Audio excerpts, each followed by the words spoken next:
Welcome back to the Dividend Diplomats YouTube channel. You got your boys here, Lanny and Bert, the Dividend Diplomats. We're going to talk to you today about a 5.7% yielding dividend stock. That is down 7% of last year, but they're up so far in 2025. In fact, they are up 12% this year.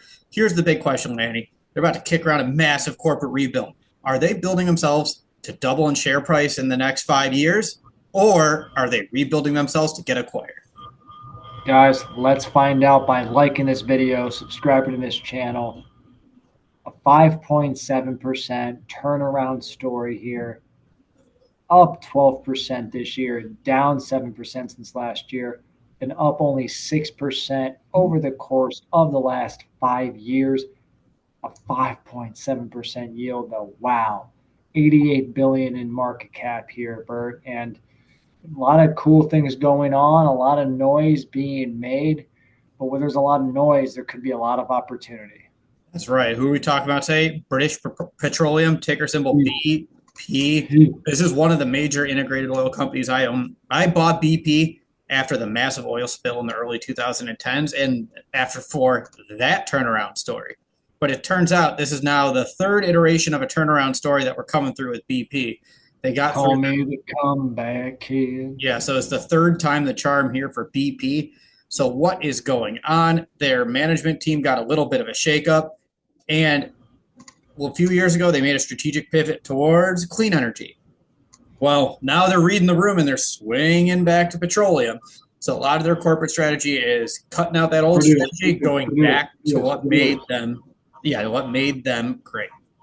Producing oil is kind of the new name of the game under many different, we'll call it a newer administration. And it's all about increasing the investment back into oil and gas exploration and production, aka your upstream business. And that is where, BP is really putting their focus in right now. Now, we got to flash back during COVID, similar to Shell, they did reduce their dividend. But BP has been back into rewarding back shareholders. Now, again, it's all about now trying to address shareholder questions and even some activist shareholder pressure, right, Bert? That's right. So here's the theme of the story. We're going to put a chart up here. It's actually on their website. They have a whole corporate news strategy for BP. In essence, they're not abandoning renewables. They're not cutting them out entirely. They're going to be more strategic with how they're going it. Instead of putting all their money into being a company that can live without oil, they're doubling down on oil. They're going to produce more, but they're also going to have light investments in EV charging. They're going to have lighter investments in renewable energies. So they're shifting back towards oil, less of a focus on those renewables. But it's not just that, Lanny. They've gotten a lot of Cut that spending. Yeah, they got a lot of spending they're working on cutting back. They've gotten a little that cash flow. Yeah, increased cash flow through divesting, through cutting spending.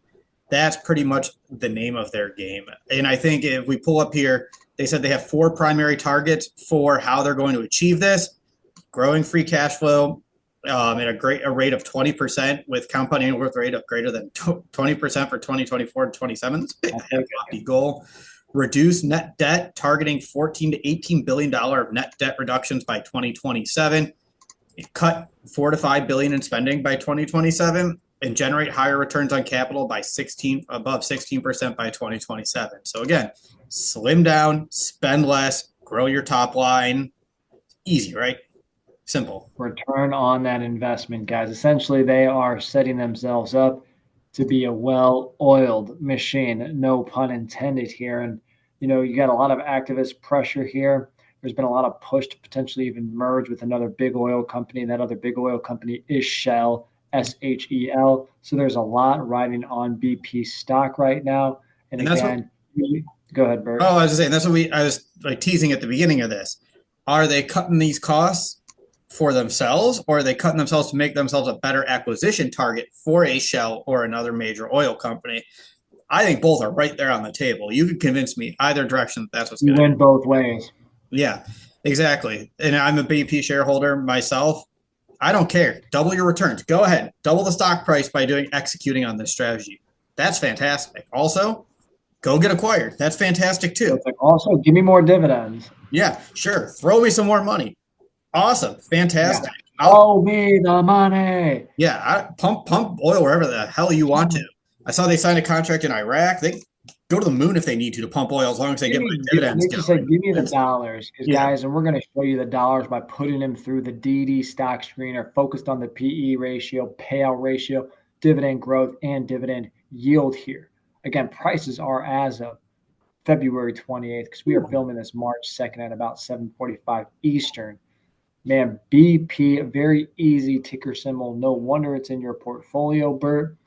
Man, trading at only $33 a share, though, huh? Yeah, that's right. Their earnings per share at 337 per seeking alpha. PE ratio of 9.83. That's below their 5-year average PE at 12.2. So they're trading heavily at a discount to their PE and at a discount to where Exxon's trading, where Chevron's trading, and a lot of the others in the sector. Pretty similar to Shell, I think. Yeah, it makes sense. They're both the 100%. UK oil companies are in the same ballpark. Yeah, I know we're estimating about $1.88 in dividends per year. That equates to a very solid 56% on the payout ratio, which is right where you kind of are okay with it with an oil company. So typically it's higher, but BP's got a nice solid one.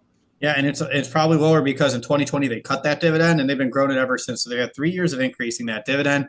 We normally show 5-year dividend growth rate, but I cut it down to 3 years since they cut it at the beginning of COVID. So their 3-year growth rate is 13.2%.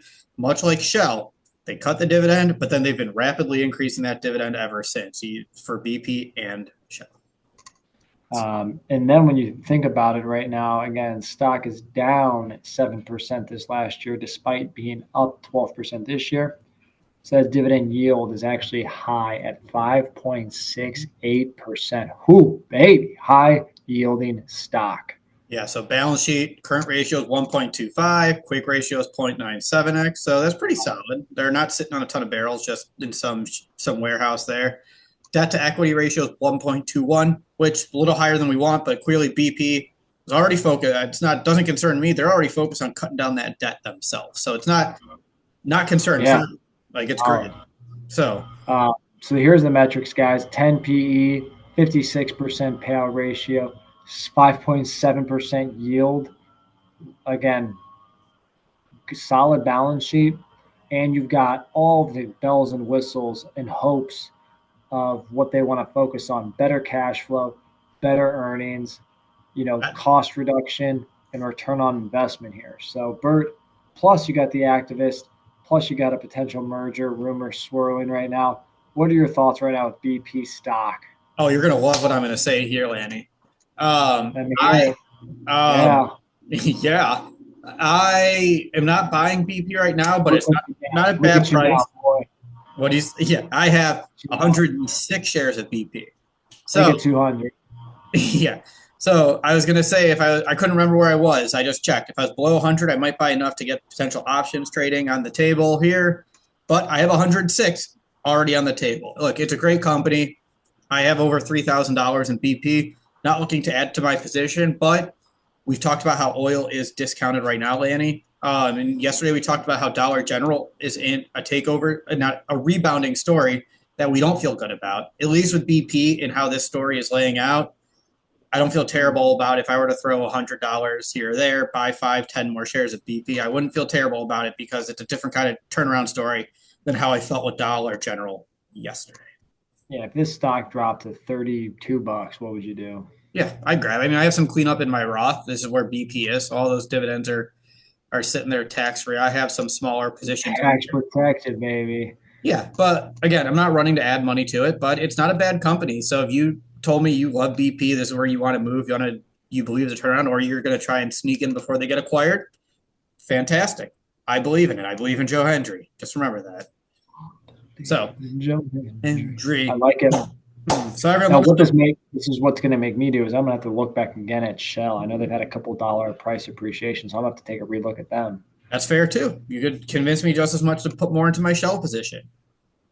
Yeah, oil's great right now. Oil is a sector that is showing signs of discount. So you could probably talk yourself into any one of the big oil companies and feel good about seeing the oil come flowing and the dividends getting pumped into your portfolio.